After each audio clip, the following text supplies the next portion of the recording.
ko parce que pôle financier et judiciaire bi ay góor a fa nekk de il faut un travail mais ce travail là il faut ñu def ko jusqu'au bout parce qu'il y a des dossiers qu'on ne peut pas comprendre. Combien? Ablaye Wade, s'agissant de lui toujours, il avait 2 dossiers qui lui tenaient à cœur parce qu'il voulait revenir sur la privatisation de la Sonatel mu ne parce que c'est un levier dont le Sénégal a besoin aujourd'hui dans le cadre de son développement kon donc dafa doon naroon a arrêter la privatisation daf ko naroon a racheter nu ñu defee Sonacos et cetera.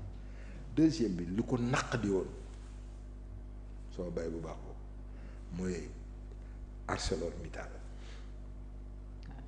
ArcelorMittal dafa nekk ba léegi ci putu météo Ablaye Wade naka ngay demee cour arbitrale jox la presque 2000 milliards ngay transiger sur 70 à 80 milliards mais il faut que ces autorités là aillent jusqu'au bout pour ñu xam lan moo nekk ci ArcelorMittal man de duma leen ko baal suñu demul jusqu'au bout sur l'affaire ArcelorMittal foog ñu dem ci naka la justice internationale di jox li ñu la jox yow ngay transiger sur combien te dëkk boobu période boobu ñu soxla xaalis di seeti Sarkozy pour mu abal ñu xaalis ngay transiger sur loolu à qui a profité ce crime mais c'est un crime économique boo xam ne il faut que les gens aillent jusqu'au bout te il faut ñu xam li ci nekk loolu lay tëddalee man ci loolu.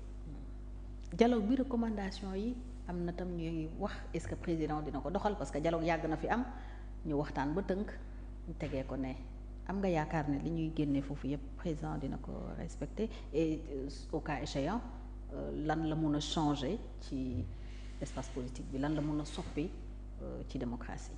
lenn la bëgg nga xam ko li son conseiller wax. juridique. Seydi Alpha Ndiaye. yooyu recommandation de dina jàll moom xaw ma ban bu dul jàll. mooy seeni dossier bopp daal. voilà réforme sur les partis politiques ak. rationalisation yooyu dina jàll. nañu rafet njot ne lépp dina jàll sinon vaar yaa ngi fi rek à ce moment là je pense que ñi demoon tey. ëllëg su ñu leen wooyate dinañu am les raisons pour ne pas y aller pour dire que non lii kii rek naxaate la. dialogue dafa sax mais puisque ñoom ñu ngi door a ñëw nañu rafet njort ak li ñu leen falee. dafa rafet njort moo tax ma ne man j'ai regretté que tey bu ma dem. pour ce gendarme zélé rafetul mais la fa am te démb lu fa nit wax am na ci ay wax yoo xam ne dafa teggute et puis dafa percutant yooyu je pense qu'ils en tiendront compte parce que quand même opposition bi y a des individualités extraordinaires. Bien sûr. mais am na aussi dans l'opposition des gens tellement forts et tellement dynamiques. ndax seen amour sur le Sénégal qui n'étaient pas là-bas hier yal na yàlla tàppe seen xol. amiin yaa rabbi. ñu teg ay jéego yoo xam ne ñoom dinañu rassuré wu majorité tam xam ne ñooñu donte opposant nañu waaye sénégalais nañu et personne n'a le monopole du cœur ni ñu nekkee sénégalais noonu la ñooñu nekkee sénégalais réew mi nañ ko bokk ci diversité nañ ko mën a bokk mais mënuñu comprendre ñoom ñu xeex seen xeex nga yegg si tey di xëccoog ñoom seen yëf ñoo ko moom mais nañu liggéeyal ngal la Sénégal waaw opposition bi tam am na ci ay nit yoo xam ne war nañu mën a liggéeyal Sénégal mais par contre il y a aussi des Sénégalais qui ne sont d'aucun bord mais qui peuvent apporter quelque chose mais diplomatie bi nañu ci dimbali pour que fa ñu toll woon ñu toll fa yenn ministères yi moi je pense que la santé ne bouge pas il y a énormément de problèmes aujourd'hui dans le secteur de la santé mais surtout dans les hôpitaux dara amu fa et les factures sont excessivement chères mais il faut ñu wax ci loolu légaliser ak keneen mais la fa nekk ci secteur bi mais c'est difficile kon l'État a besoin de ressources pour affecter foofu xam nga les gens de plus de 60 ans amatuñu kenn jëlatul seen kii dans les hôpitaux. c'est des problèmes comme au temps de Maître Wade avec le plan Sésame. oui c'est des problèmes alors que c'était adossé sur des choses le problème aujourd'hui de la santé bi am na aujourd'hui ay xaw ma nag boobu sant bête mais yooyu dañ ko war a interdire ci dëkk bi suñ ko interdire mais nañ ko taxer les jeux de hasard mais xale yi léegi mënoo xam perversité bi ñu ci nekk ak drogue yu ndaw yi ñuy jaayee 200 francs que fait actuellement le ministre de l'Intérieur ci affaire yooyu yëpp ak la tolérance zéro qu'on doit faire aujourd'hui sur ñi nekk ci mbedd mi yëpp rafetul Sénégal aujourd'hui ak la capitale l'image bi muy renvoyé baaxul soo demee Saint-Louis da ngay kontaan soo demee Thiès lépp a ngi nekk nga xam ne c'est une ville. mais Dakar mais da ngay defe ne yaa ngi Bogota. c'est pire rafetul ñii biñ leen fi tegee mënuñu ku yëngatu rek ñu daw reculer non on ne peut pas faire de l'omelette sans casser des œufs. nañu planifier nañu régler problème yi nañu discipliner population bi dañ koy xaar ci ñoom moo tax mooy wax quelque part on a besoin d'hommes forts on a besoin de régime fort pour gérer ce pays là.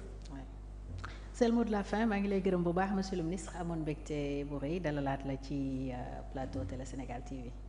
kontaan bu baax Fatou Thiam kontaan bu baax comme toujours rek. xam nga ne tey moom koo invité woon tey mu ñëw. jërëjëf parce que yow la rek.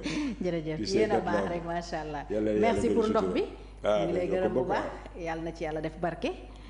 monsieur le ministre Mamour Cissé ancien ministre d'État sous le président Abdoulaye Wade mi ñuy souhaité waat un très joyeux anniversaire nekkoon itam nekk PSD jant bi sa parti boobu yaa ngi ci opposition wala yaa ngi ci pouvoir.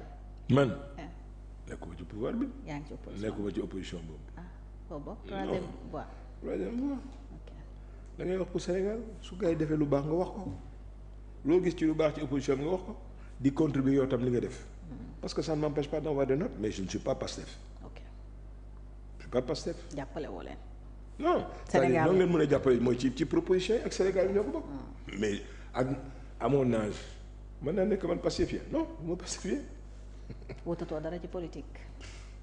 mais je reconnais quand même que ils se sont battus pour ça.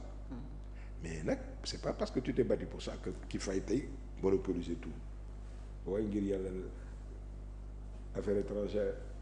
santé commerce agriculture bi bëggoon naa mu gën a taxaw.